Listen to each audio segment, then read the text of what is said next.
વડોદરા શહેર જિલ્લામાં મંદિરોમાં ચોરી કરીને તરખાટ મચાવતી મેંઢા ગેંગને ક્રાઇમ બ્રાન્ચે ઝડપી પાડી શહેરની ગોલ્ડન ચોકડી પર વોચ ગોઠવવામાં આવી હતી। તેવામાં બે બાઇક પર 3 શખ્સો આવતા જણાતા તેમને રોકવામાં આવ્યા હતા। વડોદરા શહેર જિલ્લામાં રાત્રિના સમયે મંદિરમાં પ્રવેશીને દાનપેટી તથા મૂર્તિઓની ચોરીના કિસ્સાઓ વધ્યા હતા, જેને ધ્યાનમાં રાખીને વડોદરા ક્રાઇમ બ્રાન્ચ દ્વારા તપાસ હાથ ધરવામાં આવી હતી। આ તપાસમાં દાહોદની મેંઢા ગેંગનો પર્દાફાશ થયો છે। આ મામલે પોલીસે 3 આરોપીને દબોચી લીધા છે અને તેમની પાસેથી ₹5,00,000નો મુદ્દામાલ રિકવર કરવામાં આવ્યો છે। વડોદરા શહેર જિલ્લામાં મંદિરોમાં ચોરી કરીને તરખાટ મચાવતી મેંઢા ગેંગને ક્રાઇમ બ્રાન્ચે ઝડપી પાડી શહેરની ગોલ્ડન ચોકડી પર વોચ ગોઠવવામાં આવી હતી। તેવામાં બે બાઇક ચાલક મંદિરમાં ચોરી કરવા માટે આવનાર હોવાનું જાણવા મળ્યું હતું, જેના આધારે ગોલ્ડન ચોકડી પર વોચ ગોઠવવામાં આવી હતી। તેવામાં બે બાઇક પર 3 શખ્સો આવતા જણાતા તેમને રોકવામાં આવ્યા હતા। તમામે પોતાના નામ ઉમેશ બચુભાઈ મેડા, ગોવિંદ દલસીભાઈ મચાર અને અજય બચુભાઈ મેડા હોવાનું જણાવ્યું હતું। તમામની અંક ઝડતી કરતા તેમાંથી રોકડા, સિક્કા, મૂર્તિઓ, યંત્રો અને લગડી મળી આવ્યા હતા। તેમની પાસે બાઇક અથવા વસ્તુઓની માલિકી અંગે કોઈ પુરાવા ન હતા। બાદમાં તેમની કડકાઈપૂર્વક પૂછપરછ કરતા તેઓ ભાંગી પડ્યા હતા અને વિતેલા 6 મહિનામાં વડોદરા શહેર, ભાયલી, ભરૂચ, પોર, કરજણ, અંકલેશ્વર, રાજકોટ, જેતલપુરમાં મોબાઈલ, વાહન તથા મંદિરમાં ચોરીના 22 ગુનાને અંજામ આપ્યો હોવાનું જણાવ્યું હતું। જે મામલે સ્થાનિક પોલીસને સોંપવાની તજવીજ હાથ ધરવામાં આવી છે। તમે જાણો છો એમ વડોદરા શહેરમાં પાછલા દિવસોમાં ખાસ કરીને ધાર્મિક સ્થાનો એટલે કે મંદિર છે, દેરાસરો છે જૈનના, ત્યાં ચોરીના બનાવો ઘણા બનેલા છે। એમાં એક ગેંગ સક્રિય હતી, એ અમને માહિતી મળેલી અને ક્રાઇમ બ્રાન્ચની ટીમ ઘણા સમયથી એના પર વર્કઆઉટ કરી રહી હતી। એની અમને ગઈકાલે એક સફળતા મળી છે। 3 આરોપીઓ આ કામે અમે પકડ્યા છે। એમાં 2 સગા ભાઈઓ છે, ઉમેશભાઈ બચુભાઈ મેડા અને અજયભાઈ બચુભાઈ મેડા, અને ત્રીજા એના સાગરીત છે ગોવિંદ દલસિંહભાઈ મછાર।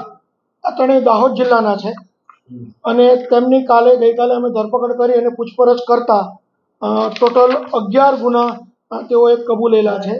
એમાં ખાસ કરીને વડોદરા શહેરના નવાપુરા, મકરપુરા અને અટલાદરામાં જે મંદિર ચોરીઓ છે એ છે, સાથે સાથે વડોદરા ગ્રામ્યમાં કરજણ, વરણામાં અને તાલુકા પોલીસ સ્ટેશનનું ભાયલી છે।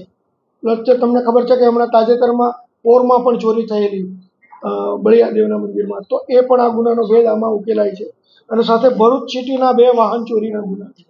આમ ટોટલ 11 ગુનાનો ભેદ ઉકેલાય છે।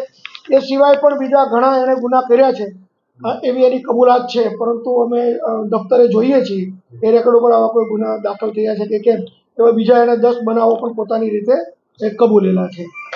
જોવા જઈએ તો એમની પાસેથી ટોટલ અમને 5 લાખ ઉપરાંતનો મુદ્દામાલ મળેલ છે, જેમાં મોટરસાઇકલો 3 છે, રોકડ રૂપિયા 1,95,000 રૂપિયા જેવા છે, ચલણી સિક્કા છે, ચાંદીની અને સોનાની લગડીઓ છે અને પંચધાતુના જે જૈનના યંત્રો હોય એ પણ મળી આવેલા છે। અને આ બધો જે મુદ્દામાલ છે એ ખરેખર જે ચોરીમાં ગયેલો એ જ મુદ્દામાલ છે, એ ફરિયાદીએ ઓળખી પણ બતાવેલ છે। આ ત્રણેય આરોપીની ધોરણસરની અટકાયત કરી અને બરોડા સિટીમાં જે 5 ગુના દાખલ થયેલા છે એ પોલીસ સ્ટેશનોમાં પહેલાં સોંપવામાં આવશે।